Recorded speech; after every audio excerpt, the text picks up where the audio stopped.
Hey guys, I'm coming to you live from the floor. I feel like either I'm on the floor or I am in the car. If I'm on the floor, it's because I'm exhausted or I'm exhausted. And if I'm in the car, it's because I'm driving to somewhere or coming from somewhere, which is usually my life.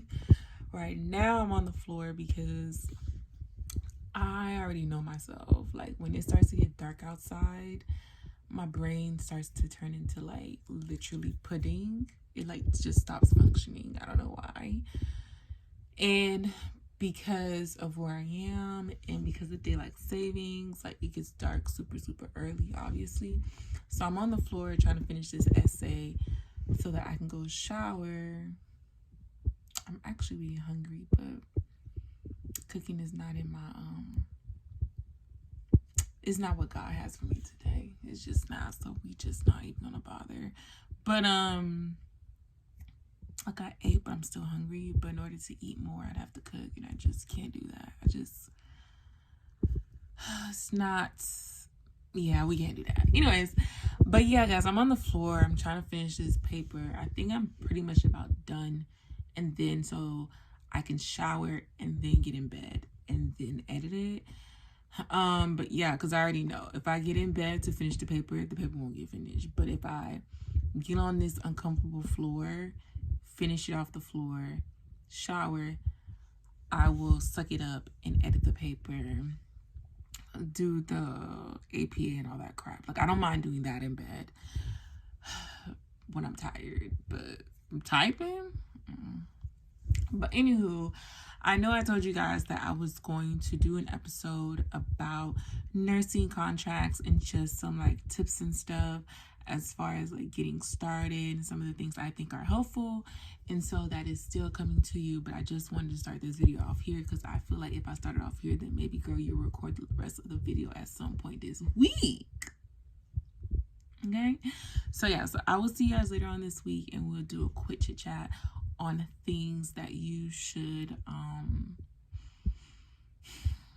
be aware of and stuff like that. So yeah, I'll talk to you guys in a few days. Okay, hopefully we have better lighting and we're not on the floor. Most likely we'll be in the car though. Heads up. Hey guys, welcome back. So it has been a few days. I'm at Walmart. I don't know if you guys can see the blue right there for Walmart, but I'm holding you in my hands because, girl, the lighting in this car is giving a little bit too much of a reflection. So I can't put you where I want to put you. So we're just, oh, not that. So yeah, we're going to keep you right here and focused and centered while we discuss some things. So it's been a few days. So let's talk about some of the positives. So positives is I found a financial advisor, potentially. I'm so excited to be working with her. I'm going to talk about money. I think I'm gonna do a separate video of just like the different topics when it comes to finances that we should be discussing as people in our 20s, and just some of the things that we need to be aware of, you know what I'm saying? But today's episode is going to be a continuation of what we talked about in the last episode, which is going to be travel nursing. And so I do have my little cheat sheet with me here and some things that I want to discuss with you guys. For new travelers, people who are jumping into traveling, just some things that you should just be aware of that will make your experience not so hectic. So for starters, I think it's so important to make sure that you are working until the end of the pay period. So if your start date is on the 2nd, that you are working all the way up until that start date. You want to close out the pay period, because if your start date gets pushed back, if your start date gets pushed back, which is something that is common in travel nursing, you won't be hurting because you'll be accustomed to getting a bi-weekly paycheck. So if it gets pushed back by a week, you won't be like, oh my God, I have no money, because you'll still be waiting for that last paycheck to drop in 2 weeks, which is like your norm. And so always make sure that you are making sure that you work up until the end of the last pay period, prior to your assignment. And then also make sure that you secure assignment before you quit your job. Do not quit your job and then be like, oh, I'm going to do travel nursing, because it can take a bit of a time to find a contract. For me, I think it took me about I want to say like a month and a half to find a contract. So it does take a while. It can take shorter than that, but you definitely don't want to say, oh, I'm going to quit my job, and then you're out here struggling trying to find a contract, because it takes you a little bit of time for someone to submit you and for you to submit all your documents, get tested, and background check and all that good stuff. So you definitely want to wait until you pull the plug on that and say, you know, I'm over this staff nursing thing. Secure your job, work into the last pay period, and then start your assignment. So at least when you get that first check for your assignment, you'll be getting 2 checks. You'll be getting that last check from your job, and then you'll also be getting the first check of working your assignment. But regardless, let's say your assignment gets pushed back, at least you'll get that check from your job to kind of just hold you over. So you'll still be working off that original as if you were bi-weekly staff. And it won't affect you financially. The other thing is, if you're gonna pick a hotel, make sure that you do ask the front desk for like a regular size fridge, because they can replace the mini fridge with the regular size fridge, which will work to your benefit because you'll be able to store more things. And while we're talking about hotels, do not agree to an assignment until you know what the housing situation is. Housing is very expensive. Housing can be the reason why you don't take a contract. And housing can just be non-existent in some places. Remember, like when you're signing for these contracts, like you're not necessarily going to, you know, the exciting city or the city that is booming. Sometimes you're going to the smaller towns. Sometimes you're going to the city on the outskirts. And so that's important to know. Like, do these cities like even accommodate for Airbnbs? Do these cities accommodate for hotels? Like, that's important, like especially for me. I know that I almost didn't take this assignment because housing out here is like ridiculous. Like you cannot find it. It's very much so giving small town vibes, and so like Airbnb is not popular here at all. And so not only is not popular here, but like the rates for Airbnb are like beyond ridiculous. And so you have to secure your location as far as like, can I find somewhere reasonable to stay, taking into consideration like what my pay package is for my assignment. Does it make sense? And if it does, then move forward and tell your recruiter, yeah, I do want to take this assignment. But if you look at the housing for the location for that travel assignment and you can't find nothing, do not pick that travel assignment, because you're going to either be homeless or you're going to be spending a ton of money on housing, and then that's going to be problematic because you're not going to be able to pocket all that extra cash from your non-tax stipend, right?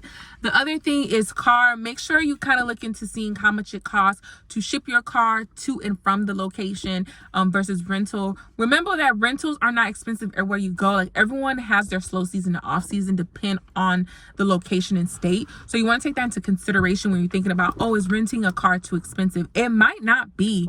The other thing is I found out through my coworkers, other travelers, was that especially California does this. The state I'm in doesn't do it. But California does, where you can kind of like go on Google, kind of play around with the catchwords, but you can type in things like renting cheap car rental for the month, or affordable car rental for the low. And basically dealerships, smaller dealerships, not major, smaller dealerships who know that there's certain cars that they cannot sell, they will rent those cars out for $400, $600 a month. And the only agreement is that you have to use your own insurance, or for some of them, they'll even put insurance on it, because at least for them, they'll be making a profit off that car because they know that it's not one that they can sell. Maybe it's too old. Maybe the cosmetics, it has like dents, or the paint is not the greatest. And so they know it's going to be hard to sell. And so because of that, they're willing to rent it out. So you can Google that as well before you go to your assignment to see what are my car options. I will say, when it comes to shipping a car, be mindful that the person that you're speaking to is a broker. So they're the ones that's going to connect you with the person picking up your car. Now, the only issue with that is you want to like ship your cars a few days ahead of you actually catching your flight to your new location, if that's what you're choosing to do, because sometimes they say they're going to come on Thursday, girl, they come on a Friday. You know what I'm saying? They say they're going to come at 1 o'clock and they don't show up till 6 o'clock, or they say they're going to come at 1 o'clock, they show up at your house at 9. And so you want to count for just making time. So if like the time changes for the time they're going to pick up your car, same thing for drop off. You want to ship your car a few days before you plan on catching your flight back home or to your next assignment, just to accommodate for if things change and fluctuate. The next thing you want to think about is food. How are you going to feed yourself? I just told you, if you live in a hotel, you definitely can do the whole, accommodating for like a larger fridge by asking the front desk. But then you also can do things like, some people have air fryers, they have hot plates, and they have a crock pot. You can do a lot of things with those. I stay in an Airbnb, and so I have a stove, but what I do to accommodate to not spend so much money on food is I have HelloFresh. I love the service. It's not something that I think I would do when I go back home, honestly, because HelloFresh, I feel like for all the money you spend on HelloFresh, I feel like you can honestly probably pay someone to meal prep your food. But I live in a place that's not really very diverse. It's giving very much so white.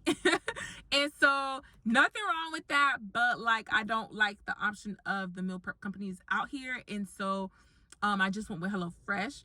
And so, yeah, HelloFresh is like, it's pretty affordable if you are a traveler. I say on a traveler's budget, it's pretty affordable. And they send you the meals, you cook the meals. There's other services where you don't have to cook, you just pop it in the microwave. And it's just fresh meals every single week. That cuts down on the amount of food that you have to pay out of pocket. Like a big thing with travel nursing is that we make so much more money here. And so you don't want to spend more money. You kind of want to stay baseline of like what you were living before. Obviously, you have a little bit more money to spend on yourself, a little bit more, right? But you don't want to go crazy. You definitely want to keep your spending very much so minimal, very much so affordable. You don't want to spend more than what you were spending when you were at home living bi-weekly. You want to either spend about what you were spending or less. So that you can be able to maximize your income. And so, yeah, having a food service, figuring out how you're going to feed yourself is important. So when you get here, you're not just eating a bunch of takeout food. And that way you're not getting a lot of pounds too, which I hear is a problem for people who eat out a lot. When they come on these contracts, they gain so much weight.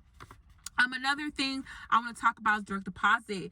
Like, you submit all this paperwork for direct deposit, but you want to confirm with your recruiter that your direct deposit information is set up correct.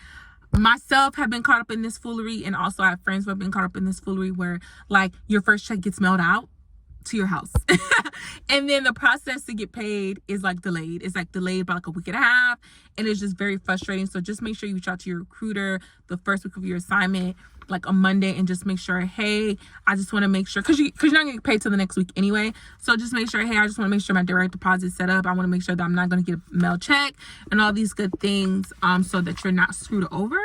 But let's see. So I covered working to your last day. Make sure you have your assignment, the fridge thing. I covered the car thing. I covered housing, making sure you check your housing before you get to a contract. Because again, if that housing is ridiculous, all your money's going to the housing. You're gonna be pissed. I talked about food, and then your contract. So what are the things you care about? So for us as nurses, we care about is the shift day shift, night shift, is it swing shift? Swing shift usually starts anywhere from like 11:30 to 12:30. It's kind of like that mid shift. You want to know, is it 12-hour shift, is it 8-hour shift, or is it a 10-hour shift?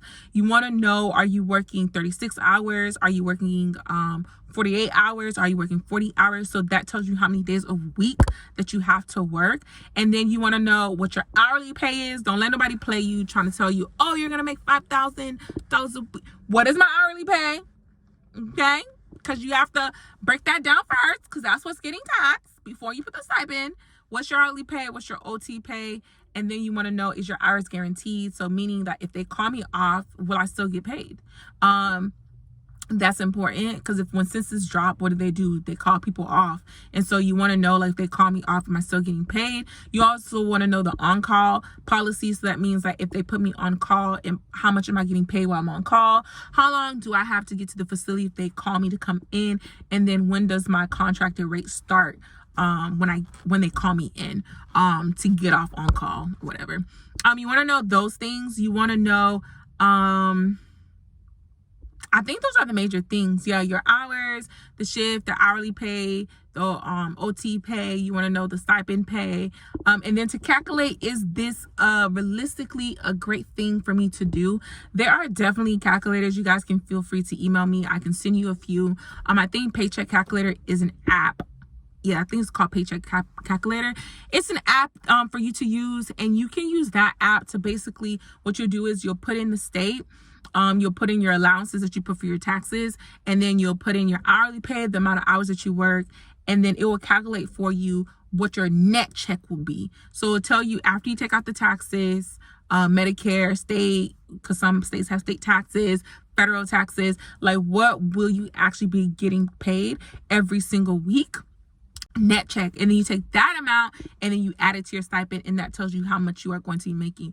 It's important to do the math on these contracts. Do not get blown away by these fancy numbers, these larger numbers. You want to know what is the breakdown of the contract, so that you can put that information to calculate to figure out, like, okay, is this enough money to make me move from where I'm at? If it's not enough money, then leave it on the table. If it's enough money, then move. But yeah, those are what I have for you guys. I keep looking at the time because it's getting late and I definitely want to go home.